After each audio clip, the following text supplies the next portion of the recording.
बिगड़ी बात बना दे राम, नैया पार लगा दे राम। कहाँ कहाँ मैं भटक चुका हूँ, कहाँ कहाँ मैं भटक चुका हूँ, अब तो पार लगा दे राम, नैया पार लगा दे राम। बिगड़ी बात बना दे राम, हे राम सिया राम, हे राम सिया राम।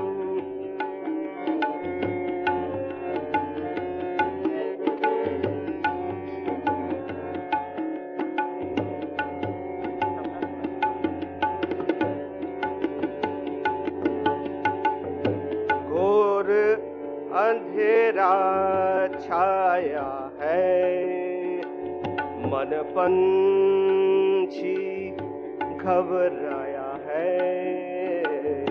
घोर अंधेरा आया है, मन पंछी घबराया है।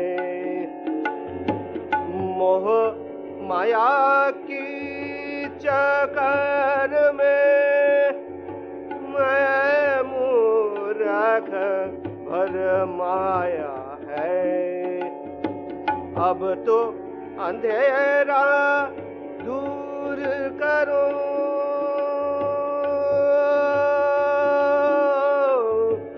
अब तो अंधेरा दूर करो, ज्ञान के दीप जला दे राम, नैया पार लगा दे राम, हे राम राम सिया राम, हे राम सिया राम। बिगड़ी बात बना दे राम, नैया पार लगा दे राम।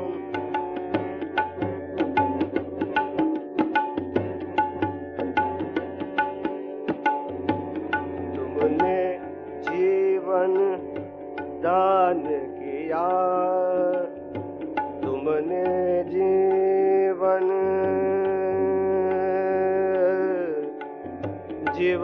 दान किया,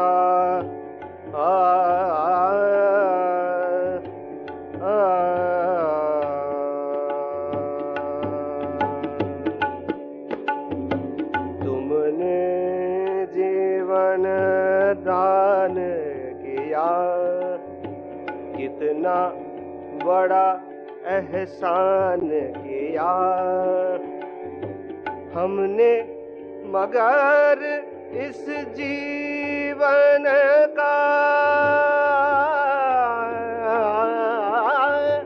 हमने, मगर इस जीवन का पग पग पर अपमान किया। जैसे हो हम तेरे हो, जैसे हो हम तेरे हो, भले बुरे हम तेरे हो, गुण अब गुण बिसरा दे राम, नैया पार लगा दे राम, हे राम सिया राम, हे राम सिया राम। बिगड़ी बात बना दे राम, पार लगा दे राम। कहाँ कहाँ मैं भटक चुका हूँ, अब तो पार लगा दे राम। हे राम सिया राम, हे राम सिया राम, राम सिया राम, राम सिया राम।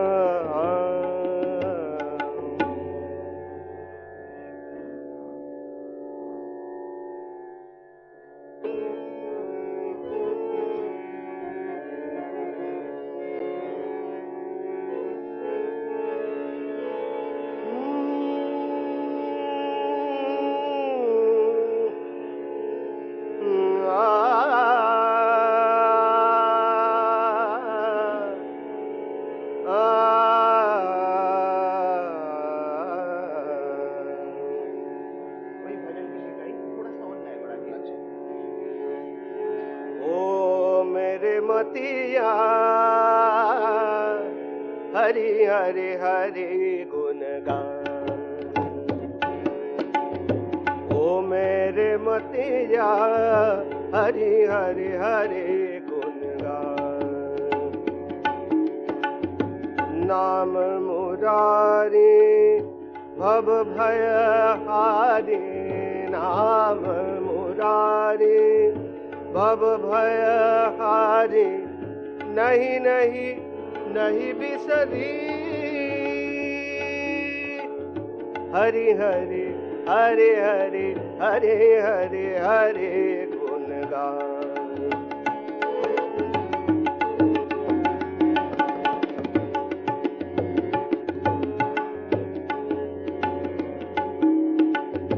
दुर्लभ काया जग में पाया, दुर्लभ काया दुर्लभ काया जग में पाया। दिन दिन दिन न कमाई, हरे हरे हरे गुण गान। हरे हरे हरे गुण गान। ओ मेरे मतिया हरे हरे हरे गुण गान। नाम मुरारी भव भय हारी, नाम नाम मुरारी भव भय हारी, नहीं नहीं बिसरी।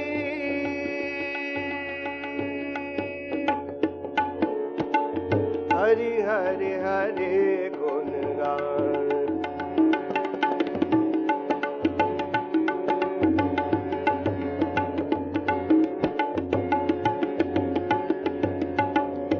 दुर्लभ काया जग में पाया, दुर्लभ काया जग में पाया। दिन दिन दिन न गवाई, करतल पानी उमर बिहारी, करतल पानी उमर बिहानी। पल पल पल चल जा ब्रह्मानंद सब सुख कंद, ब्रह्मानंद सब सुख कंद। नित नित नित चितलाय, हरे हरे हरे गुण गान। ओ मेरे मतिया हरि हरि हरि गुण गान। नाम मुरारी भव भय हारी, नाम मुरारे नाम मुरारे नाम मुरारे नाम मुरारे नाम मुरारे भव भय हारी, नहीं नहीं नहीं बिसरी। हरि हरि हरि गुण गान, ओ मेरे मतिया हरे हरे हरे, हरे हरे हरे गुण, हरे हरे हरे गुण गान।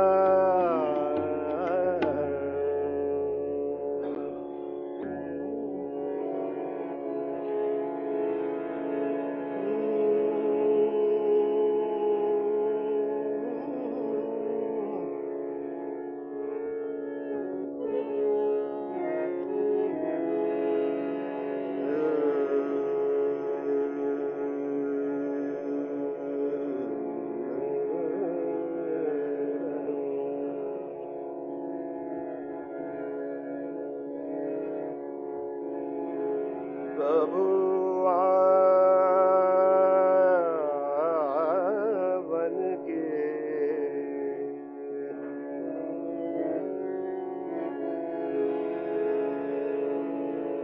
प्रभु आवन के,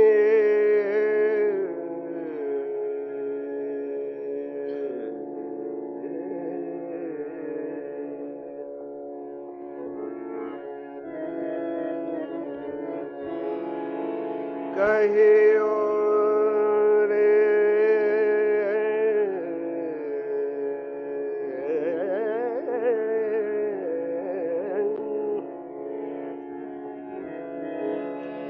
प्रभु आवन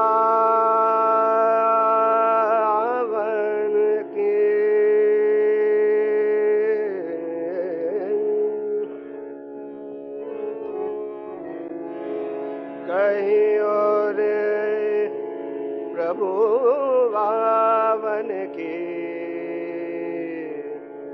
आवन के मन भावन के, आवन के मन भावन के। कहियो रे प्रभु आवन के, कहियो रे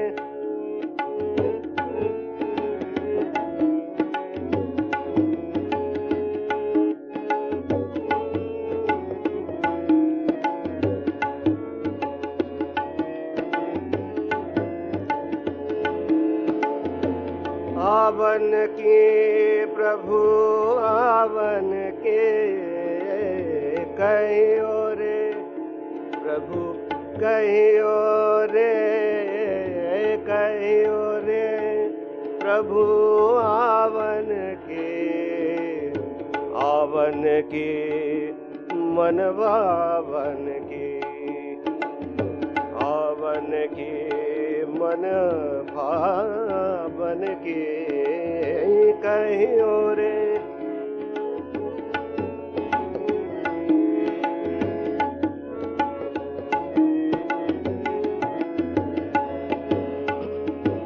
अपना आए लिख नहीं भेजे, अपना आए, अपना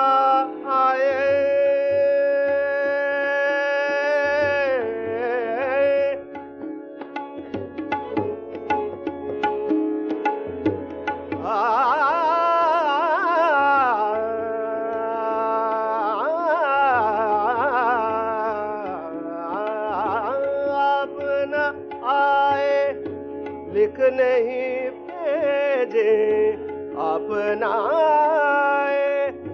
लिख नहीं भेजे।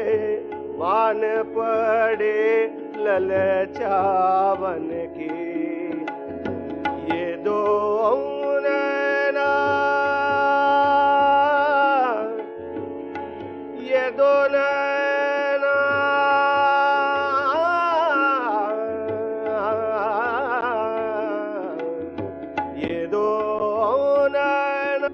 कहा नहीं माने, पंख नहीं उड़ जावन की, आवन की मन भावन की। कहीं और प्रभु आवन के, कहीं और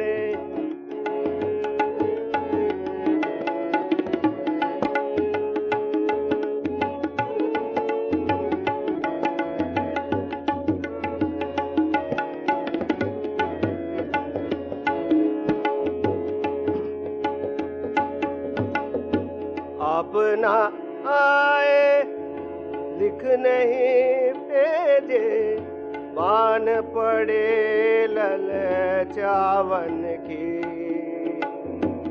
ये दो नैना कहा नहीं माने, ये दो नैना, ये दो नैना कहा नहीं माने, ये दो नैना, ये दो नैना कहा नहीं माने।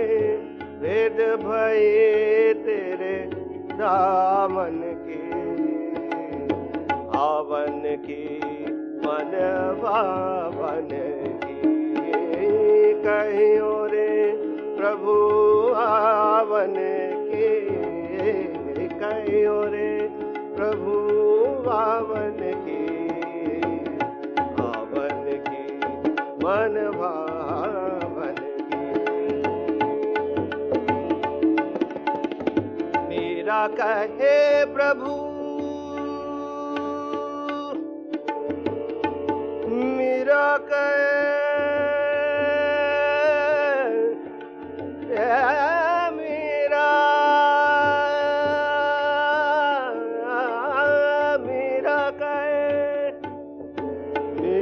कहे प्रभु, कब रे मिलोगे, पंख नहीं उड़ जावन की, आवन की मन भावन की।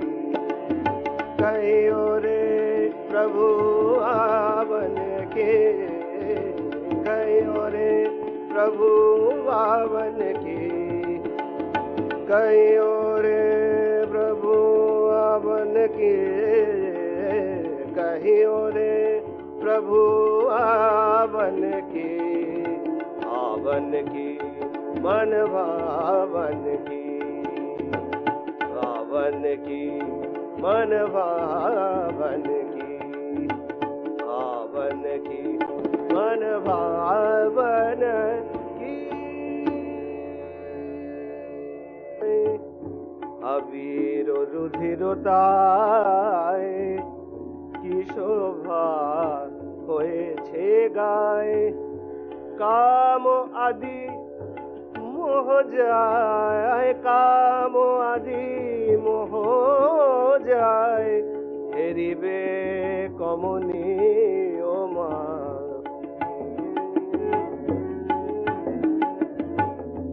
अबीर रुधिरताए की शोभा হয়েছে গায়ে, अबीर रुधिरताए की शोभा হয়েছে গায়ে। काम आदि मोह जाए, काम आदि मोह जाए। हेरिबे कमनी ओ मा,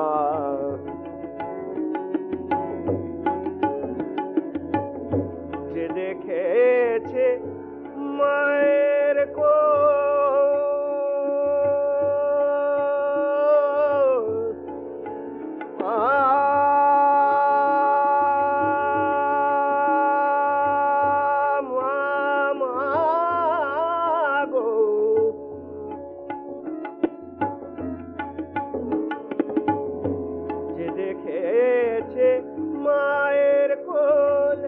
সে পেয়েছে মায়ের দোল, যে দেখেছে মায়ের কুলোল, সে পেয়েছে মায়ের কোল। ওগো রাম প্রসাদের, ওগো রাম প্রসাদের এই বল, রাম প্রসাদের এই বল। ঢোল মারা ধরা বাণী ও মা মা মা গো আমার হৃদ কমল মঞ্চে দোলে কামরাল বদনী শ্যামা মন পাবনে আমার মন পাবনে দুলাইছে মন পাবনে দুলাইছে মন পাবনে দুলাইছে দিবস রজনী ও মা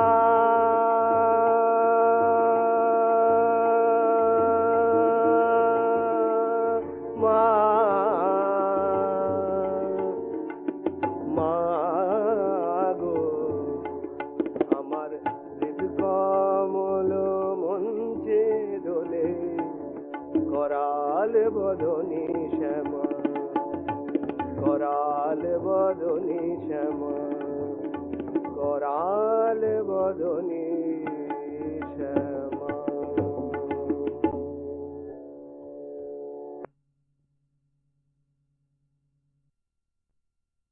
आयते नमः। जननीं शारदां देवीं रामकृष्णं जगद्गुरुं पादपद्मे तयोः श्रित्वा प्रणमामि मुहुर्मुहुः।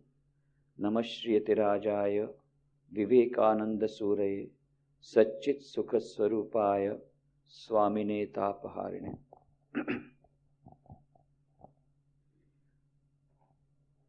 We offer our salutations at the feet of Sri Ramakrishna, Holy Mother Sri Sharda Devi, Swami Vivekanandaji, and Srimad Swami Sridharanandaji Maharaj, who has come all the way from Australia. He has kindly accepted an invitation and made it possible during his very tight schedule. During his short visit to India, he has to go to so many places. But we are so fortunate. We are indeed blessed to have his company, and he has also kindly agreed to conduct this Dhyan Shibir. So we are indeed grateful to him. On behalf of Ramakrishna Mission Vivekananda Memorial, Baroda, I very heartily welcome him. On behalf of all of you, on behalf of the Ramakrishna Mission, I also welcome you all on this very fine morning. A little chilly, but pleasant morning. And we are indeed very fortunate that Revered Swami Sridharanandaji Maharaj would be conducting this session. Many of you are very well aware about him. Only a few are new. For those who are new, I would like to give a very brief introduction. Revered Maharaj has yesterday made a ruling that I should not speak more than one sentence about him. And that sentence, what I have to tell, that also he has told.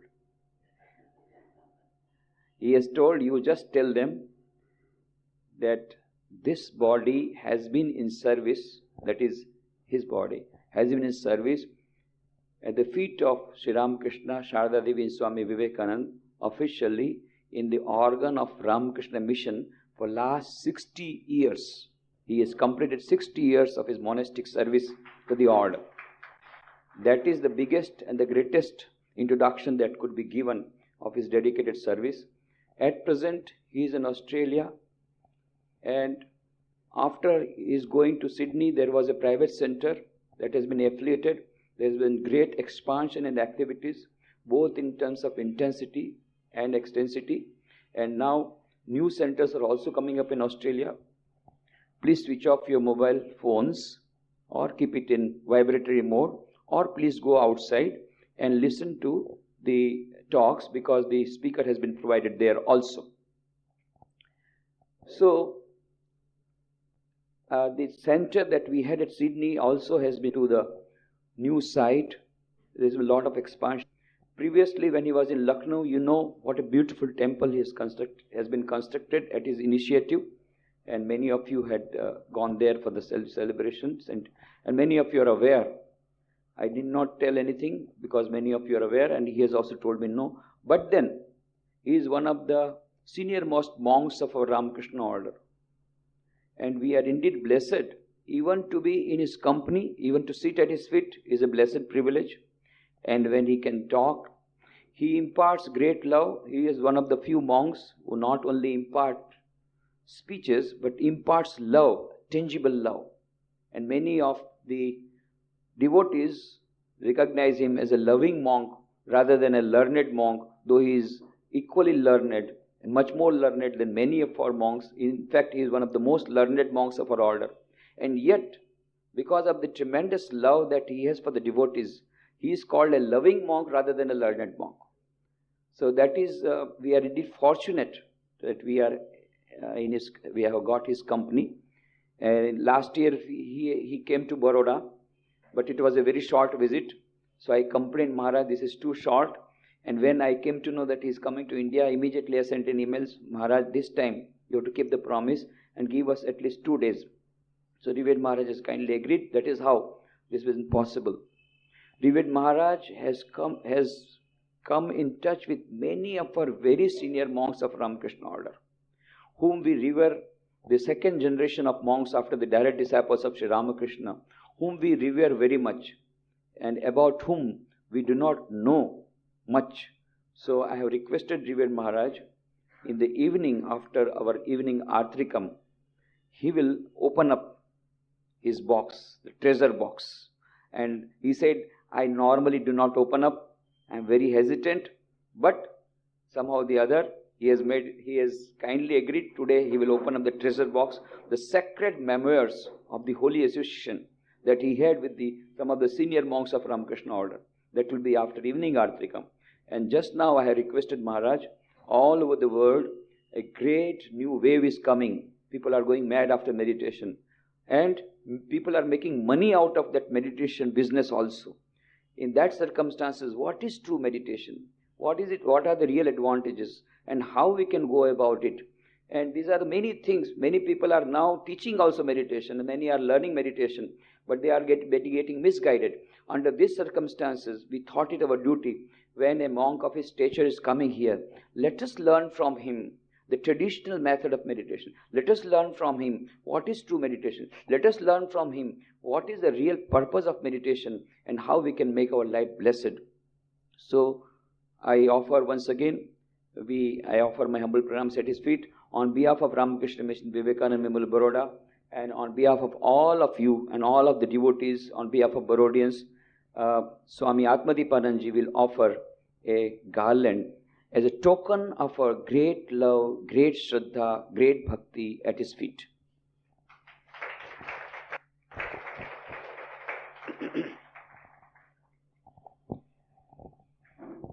I will not like to be between you and Maharaj. I know how eager you are to listen to him. I now hand over the mic to Revered Maharaj. Let him conduct the session as he wants.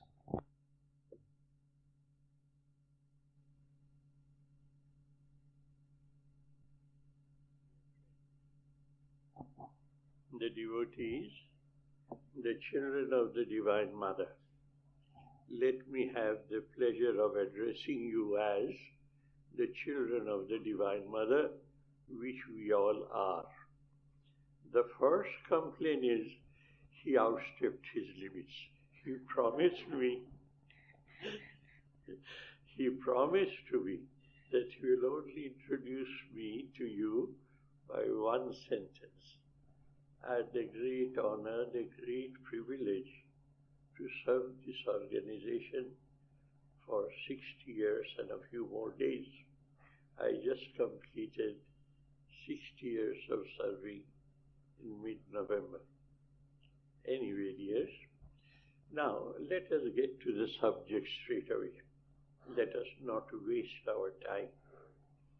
We Indians, especially the Hindus, we do have an advantage of being a Hindu.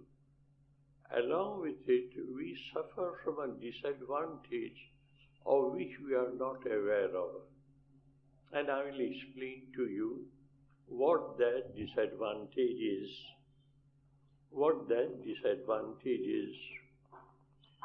Right from our childhood, we keep on listening the word God, Dhyan, Tyaga, Tapasya, when we are children. So what happens from our childhood, sound-wise, phonetically, I am acquainted with the word. And that phonetic acquaintance leads me to think I know what it means. And my inquisitiveness to know the real meaning or the content of the word diminishes. I'll tell you by comparison, when a Christian gentleman, an Anglo-Saxon or an Australian or an American, when we tell him, you see, Tyag is essential, he will immediately be alert. I don't know that word. Is it a Sanskrit word? Yes. What does it mean? You have to explain to him what is Tyaga, and he writes it down. Being a new word for him, with new meaning and new connotation, he doesn't venture to think he knows, whereas I venture to think I know, because I've heard the word 1,000 times. That is the disadvantage of being born a Hindu. And the advantage is that we are born and brought up in a tradition where we have inherited the collective spiritual wisdom of the rishis of the Vedic and the Upanishadic ages, and the wisdom imparted to us from age to age to age by incarnations of the divine. That is a rare privilege for a human being. So dear, for the purpose of today's retreat, let me be very precise. Firstly, let us try to understand what is meditation, what is dhyana. Secondly, why should we waste our time on meditation? What is the necessity of meditation? Third is, where does it lead me to? What do I stand to gain by wasting my time and energy in practicing meditation? After these three questions are answered, the fourth will be how to perform a meditation. That gives you a complete understanding of what meditation is. So let us start right from the beginning. The word is dhyanam. Dhyanam means, it is explained, vrittir ekatanata is dhyanam. Niravachinna toila dhara bat. These are the examples. What is that example?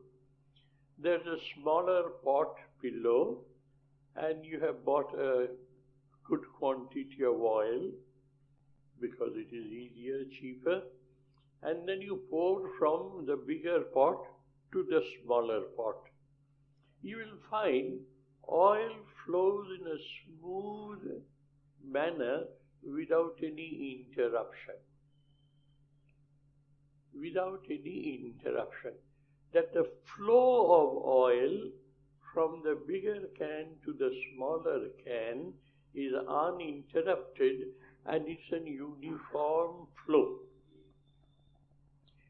Similarly, a uniform flow of human thought from that source of ideas, as Swamiji said, man-making, character-building ideas, a flow of such man-making, character-building ideas from the collective wisdom of our past to within me, and it is uninterrupted. That is known as dhyanam. That is an uninterrupted, undeviating flow of a particular thought, not a conglomeration of various thoughts. One particular thought flows from a container which is universal in dimension known as the divine. And I am the receptacle.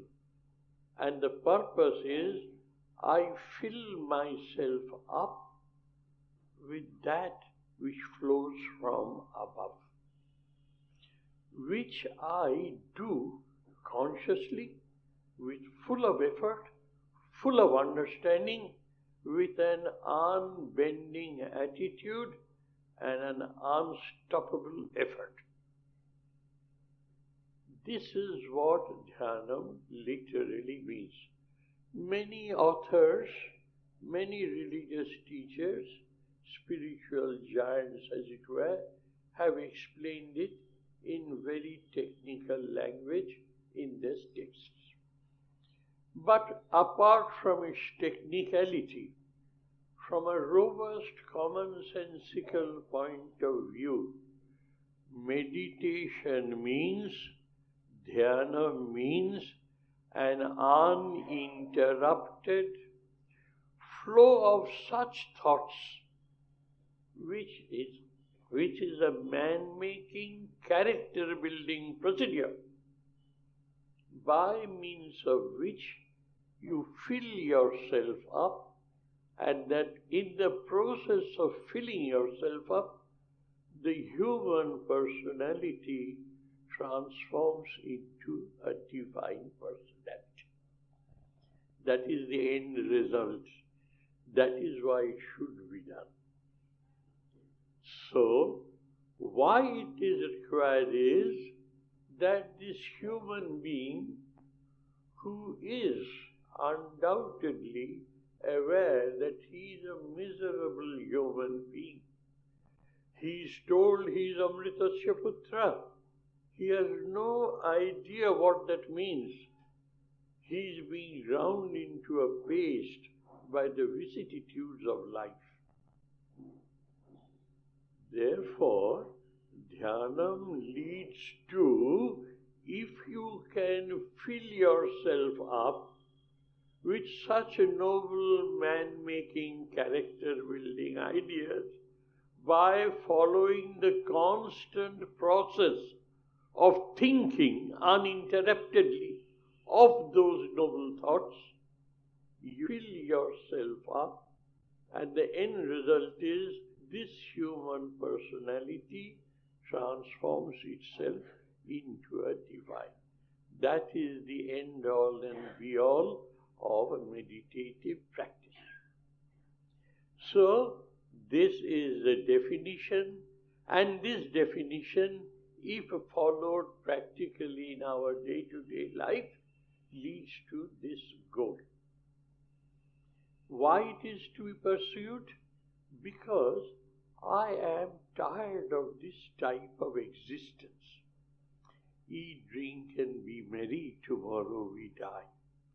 Or whatever I expect from the world, once in a while I get it, and most of the time I am being kicked around. I am tired of this unending farce. In one of the poems that Swamiji wrote, and he addressed that poem as, to my friend, Shakhar Prati, to my friend. He treats us, the posterity, as his friends. And he says, look, I am tired of this unending farce, this way of living. This dream does please no more. This ever running, never reaching, not even a distant glimpse of shore. This is precisely the definition of our style of life and living. Ever running, never reaching, nor even a distant glimpse of shore. That is what our life is. And Swamiji says, I am tired of this unending farce. Until and unless we feel this life is but an unending farce, ever running, never reaching, till that time, dear, the concept of meditation will not have a hold on you. So the necessary precondition is, without any bias, without losing your objectivity, please kindly try to analyze your life and see for yourself what is happening to you objectively. This objectivity is interpreted by the Western thinkers as our way of life is very depressing. We always depress ourselves. But that which is objective analysis is a depressing, melancholic approach to life, a morbid approach to life. But it is not morbid or melancholic or depressive approach to life.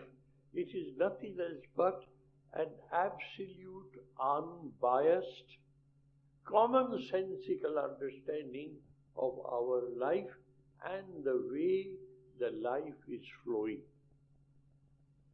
Until and unless this understanding gets a hold on us, that can I not lead a better life? Can I not, while living my life, have a little taste of what immortality is? If so, what is the harm in starting it as a hobby, even if it is not a full-time occupation?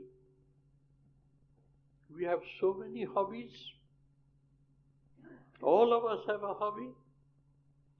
So if this has appealed to me, that all the saints and the seers, the realized souls, the incarnations, the rishis that the human civilization has thrown up in point of history, they always assure us that you are the children of immortal bliss, Amritasya Putra.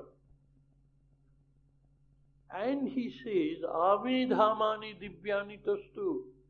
There is an area of awareness. If you could raise your level of awareness to that level, I assure you, dears, you will taste the bliss of immortality.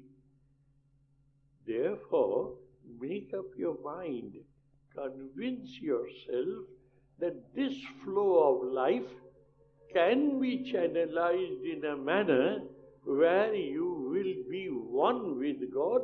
While being one with God, you will make a God of your own self. This is the purpose of meditation. The goal of meditation is that I be one with the divine. As you have seen in Raja Yoga, if you have read, and I take it for granted you are all well-informed devotees, in the translation of Patanjali's Yoga Sutra, which he named as Raja Yoga, in the introduction he says, each soul is potentially divine. The purpose of human life is to manifest that divinity already within us. Do it by jnana, do it by karma, do it by yoga, do it by bhakti. For heaven's sake, do it by any means and be free. That is the end all of dharma. Dharete iti dharma. Dharma is something holding on to which a human being prevents himself or herself from degenerating into a biological creature, though he is a biological creature. We are all biological creatures, but we are bestowed with certain faculties whereby we are biological creatures, but we don't fall in the category of an animal. But the propensities of an animal is very much within us. It is dharma, that perennial value, holding on to which, though I am a biological creature, I do not fall down to that level. I don't allow my personality to disintegrate. And positively, holding on to which I manifest the potential divinity which is already within me. That is the concept of dharma. Dharete iti dharma. Holding on to which you prevent yourself from disintegrating your personality, as well as holding on to which you climb to that level of awareness where you are in a position to experience the divinity which is already potential within yourself, and you can manifest that divinity through your behavior pattern. Your behavior absolutely undergoes a sea change than what it was before you realized your true original nature.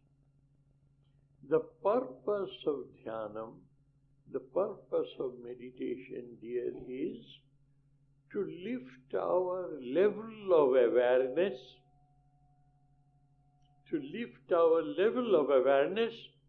from the level where it is used to remain. We lift it up to such a level where oneness with God is an experienceable entity. I experience it within myself, though it is not describable, but it is experience. Mukha ashwadavat. The Upanishads say it is Mukha ashwadavat. What does it mean? A dumb person. You feed him with some very excellent, tasty food. And then you ask him, how did you like it? He will not be able to explain because he is unable to explain. Similarly, you, me, and all of us, we can only say it is very good, but we cannot describe the sensation. Oh, it is enjoyable, it is good, it is out of the world. You have so many words to say, but you are not in a position to explain and describe the real sensation that you have gone through. The experiencing part of it is not describable. So, dears, we have to be very, very, very careful and cautious to understand what is meditation. Meditation is, according to Gita, it says, Ekatattva Abhyasa, Tad Buddhaya, Tad Atmana, Tad Nishtha, Tad Parayana, Tad. Tad Buddhi, Tad Nishtha, Tad Atma, Tad Parayana, Tad Vastu. That. Your whole being, your whole faculty is dedicated to the pursuance of that object. Your goal, what is your goal? Not that he is up in the skies. Your true original nature is hidden by your own ignorance. To remove that ignorance and manifest the divinity which is already within me. You don't move from place to place. You move in time. It's an evolution. Change, according to our concept, involves both time and space. Movement, according to ordinary concept, as for instance, you have moved from your home to the ashram. You have consumed time and you have covered space. That is what we think as change or motion. In dhyanam, what happens, dear? you're supposed to sit quietly, not to run around. But the movement is taking place in time. You're evolving by practicing the presence of the divine within yourself. So, it is a movement, but movement in time, not in space. So these are the catch points, dear, which we must always bear in mind. What is in general spiritual practice? What is in general pursuit for the reality in life in this apparent world? And the process is known as meditation. Now, is this meditation? How it is to be performed? Look at the liberality, universality of Indian thought processes. We are here, say, 100 persons. All of us are different from each other. The highest common factor is we are all humans. But sanskar-wise, tendency-wise, personality-wise, all of us are different. Though we are all humans. But each one has a different personality, has a different concept of individuality. We are all egoistic, and that egoism or that individualistic attitude separates me from you and you and I am separate from you. I am separate from